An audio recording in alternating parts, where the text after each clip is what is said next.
Eu creio que há muitos anos atrás, na minha vida, até lá de jovem, acontece fatos na vida das pessoas. E na minha Uhum. vida não foi diferente. Então foi mais ou menos assim. Os meus pais tiveram que sair aqui da nossa região e tocar terra em outro lugar. Uhum. E eu tive que tomar uma decisão. Ou ficava, ou eu ia com eles. E a decisão que eu tomei foi de ficar, porque tinha algo dentro de mim que falava: o limite é o seu conhecimento. Então, de todo esse tempo, eu busquei entender, vamos dizer assim, esse limite é seu conhecimento. Enxergar, entender, analisar profundamente, sabe? Do modo bem interessante. E isso foi acontecendo naturalmente na minha vida. Não teve um insight, uma coisa que veio do além. Foi acontecendo Uhum. naturalmente. Eu acho que é isso que foi uma chamada inicial, que também a gente não sabe naquele momento o que, que era, o motivo, nada disso. Uhum. Simplesmente veio essa condição. E aí eu já estava na faculdade, estava no segundo ano já de faculdade, então me parece fazer sentido naquele momento que o meu limite era meu conhecimento. Então foi daí que veio essa chamada. Conhecimento. Parece que existe, assim, algo bastante, impulsionador em você quando a gente olha para conhecimento. Eh, Como é que é esse trabalho de levar conhecimento para as empresas, conhecimento prático, porque às vezes a gente enxerga o consultor como aquele que vai trazer Sim, algo muito acadêmico e que na hora de operacionalizar dentro da empresa, isso parece difícil. sim. E como é que é essa tradução de um conhecimento muito sistemático para algo prático dentro das empresas? Eu entendo assim que toda a minha vida teve algumas questões ou pilares que me motivaram. Então, uma dessa é a organização e a outra a perseverança. Uhum, Eu aprendi durante esses 35 anos, a vida vai levando a gente a ficar mais experiente. O uhum, que eu quero dizer com isso? Se você tem a condição de enxergar algo que ninguém enxerga, já é uma coisa diferente do ponto de vista prático. Tem os seus benefícios, mas também tem algo de dificultador. Por quê? Porque não é normal a grande maioria das pessoas enxergar coisas que não consegue ver. uhum, Num olhar bem holístico, é bem isso. uhum, E outro é a questão da perseverança. Por quê que eu estou falando isso? Porque você olha, não vê. Olha, não vê. Mas tem uma hora que você olha e fala: nossa, entendi. E o que é o que vai além. Então, traduzindo isso para o mundo dos negócios ou o mundo corporativo, a gente percebe claramente isso. Que de repente aquela empresa, quando chega até mim, fala: estou com esse problema ou essa dificuldade. De repente eu olho e falo: por que que você quer isso? Com quem uhum. eu estou me comunicando? Seja qual nível hierárquico? Me dá um exemplo, assim, eu sei que você deve ter Va- vários cases, deve Sim, ouvir empresários todos os dias, sim, diversos problemas, mas isso que você está falando, traz um exemplo de uma dificuldade, perfeito. enfim. Um cliente meu ligou Hã. do Triângulo Mineiro, Aham. falando assim: eu preciso conversar com você. Eu disse: que bacana. Ele já me conhecia, Tá. tá certo? Mas eu nunca tinha prestado serviço para ele. Uhum. Ele chegou, me apresentou uma ideia falando assim: olha, nós queremos fazer. Ele era da área, diretoria da área administrativa financeira, e Uhum. me pediu algo da diretoria comercial, Hum. dizendo precisamos disso, precisamos daquilo. Aí eu ouvi e disse assim para ele, mas de qual área que você é responsável? As pessoas que me conhecem, Marília, sempre falam que quando o Piazza faz uma pergunta, ele tem, parece, um padrão de referência de resposta. Isso marcou muito a minha vida, porque eu sempre sigo isso. Tá? A hora que ele falou, uai, eu sou da área administrativa. Eu falei, mas como que você vai fazer um trabalho pedido por você na área comercial, sendo que eu não estou vendo ninguém aqui da área comercial? Naquele momento, ele parou assim, olhou fixamente para mim e falou, então, qual é o seu olhar, o seu ponto de vista sobre isso que eu estou te pedindo?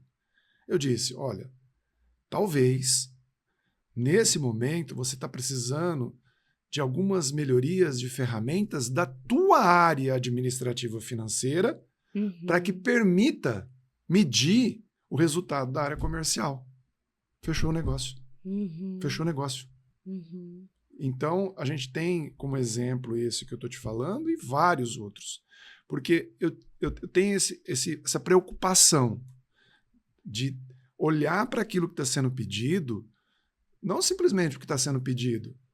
Eu tenho que ter a capacidade de olhar, enxergar além e verificar se eu tenho condições de solucionar aquele problema, ou aquela dificuldade, superar, né, aquela dificuldade que o cliente está me propondo. E então você falou agora sobre ferramentas. Você trouxe à tona que pode ser falta de determinadas ferramentas para medir, no caso. Perfeito. Ferramentas, processos, sistemas. Perfeito. Dentro da organização. Qual que é a diferença de tudo isso? Como que essas coisas se cruzam? A gente, depois de uma certa experiência, vai entendendo e fazendo correlações. Certo. Lá na CH9, a gente fala que talvez as empresas e os empresários precisam entender o efeito sanduíche. Aí, a hora que eu falo isso, as pessoas falam assim, esse Piazza tá louco. O que tem a ver o efeito sanduíche para uma organização, seja qual for o segmento? Eu digo, olha, desde quando o mundo é mundo, no mundo corporativista, ele tem a condição de ter procedimentos, os processos, ou seja, o processo de vendas, o processo de faturamento, o processo de contas a receber. Isso, para mim, é a horizontal da condição dos processos dentro de uma empresa. Isso eu chamo do recheio do sanduíche. Tá. Beleza? Então, beleza. Existem regras, tá certo? Existem os instrumentos com a condição. Porém, nós precisamos da parte de cima do sanduíche. O que é isso? Na verdade, é uma analogia, né? uma figura de linguagem, mas a gente precisa de pessoas para executarem as regras dentro dos processos. Tá. Perfeito. Uai, Piazza, você falou com sanduíche, cadê a parte de baixo? A parte de baixo nada mais é do que o sistema de informação, os instrumentos de gestão. Aí os instrumentos podem ser um fluxo de caixa, um demonstrativo de resultado, um indicador de desempenho. Aí está feito o sanduíche. O recheio dele é, geralmente, os procedimentos e as regras, as pessoas... A cultura está aí no meio. Com certeza. A cultura organizacional. Que tem tudo isso envolvido. A cultura é um ambiente, vamos dizer assim, que é trabalhado. É o trabalho que se tem dentro das organizações, é a cultura das empresas. Cada um tem isso desenvolvido com maior ou menor acuracidade. Mas tem isso prático. É a cultura da empresa. Tá. Piazza, por exemplo, quando você chega numa empresa, geralmente você conversa com o CEO, diretor financeiro. Os diretores geralmente são quem procuram os seus serviços. Precisam da tua ajuda. Perfeito. Ali. Quando você chega e eles têm... É comum ter o entendimento da própria cultura? Isso é fácil de se identificar estando dentro do negócio... Para responder essa pergunta, É. a gente tem que dar um passo para trás e interpretar uma coisa que na nossa região, geralmente, é feito por empresas familiares. Tá. Tá? Então, O cenário são empresas familiares. Uhum. Exatamente isso. Tá. Então, tem muito a figura do fundador. Mesmo que esteja na segunda ou na terceira geração, é muito marcante a figura do fundador nas empresas da nossa região, do interior, não é só do estado de São Paulo, tá certo? Então, essa cultura empresarial, muitas vezes, foi o fundador da empresa que trouxe e implantou. É muito do jeito de ser dele como pessoa. Exatamente. Depois eu vou ter uma pergunta sobre isso, que eu vou até Ótimo. registrar aqui, mas continua. Isso faz com que exista o que nós chamamos a evolução natural. Tá. Como a gente nasce, cresce, o ser humano morre. Uhum. Geralmente, nas empresas, ela nasce, cresce e se transforma. Geralmente, ou ela é comprada, ela é transformada nas gerações. Uhum. Então, respondendo a sua pergunta, quando eu chego numa empresa, a primeira coisa que eu costumo fazer é olhar o ambiente, é sentir esse ambiente. Por quê? Se eu estou dentro de uma indústria, a relação, vamos dizer assim, da cultura é mais com a produção. Se eu estou dentro de uma empresa que é do varejo, a cultura está mais no relacionamento do atendimento. Certo. E se eu estou numa empresa de serviço, é a presteza, é a qualidade daquele atendimento ou daquele serviço. O que eu vejo?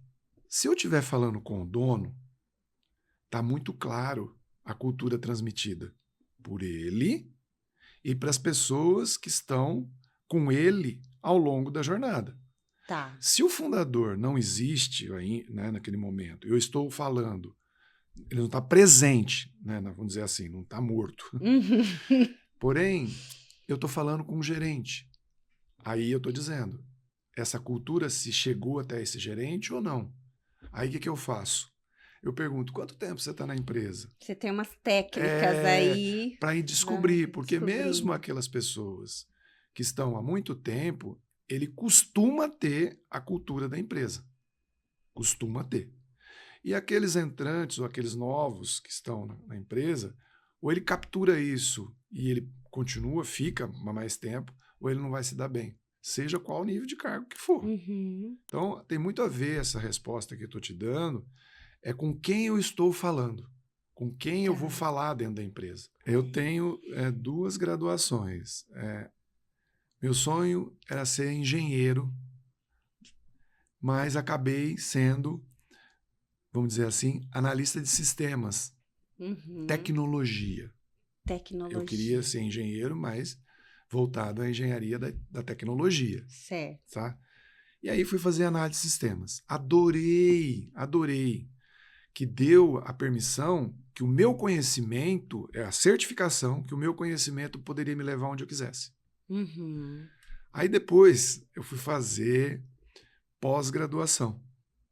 E continuei fazendo pós-graduação por motivos da empresa onde eu trabalhei muitos anos, né? Minha formação, vamos dizer assim, tudo que eu sei do ponto de vista de consultoria, eu trabalhei em multinacional durante 15 anos, então... Né? Antes de fundar a CH9. Exatamente. E daí, o que acontece? A gente fiz, vamos dizer assim, uma pós-graduação em controladoria e finança. Então, eu tinha a vivência e a experiência de ter a visão sistêmica e depois, pelo tempo que eu já tinha de consultoria, eu fui fazer uma pós-graduação, um MBA em controladoria e finanças, onde dei uma complementada sobre o meu conhecimento. Mas, nesse sentido, aí depois eu fui fazer pós e fazer mestrado. E uma das minhas pós foi em gente e gestão. tá certo? Então a gente também tem que fechar.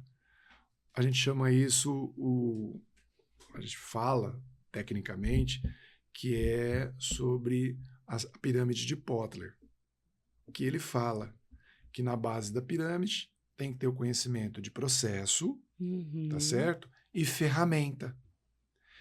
E a coisa mais importante é gente que faz o serviço ou desempenha as suas funções através dos processos utilizando ferramenta. Então, esse contexto todo que eu estou contando para você permite fazer essa jornada em várias situações, entender profundamente aquilo que está sendo me pedido ou até mesmo provocado. Um desafio, vamos falar assim. Vamos ver se esse H9 consegue resolver esse desafio.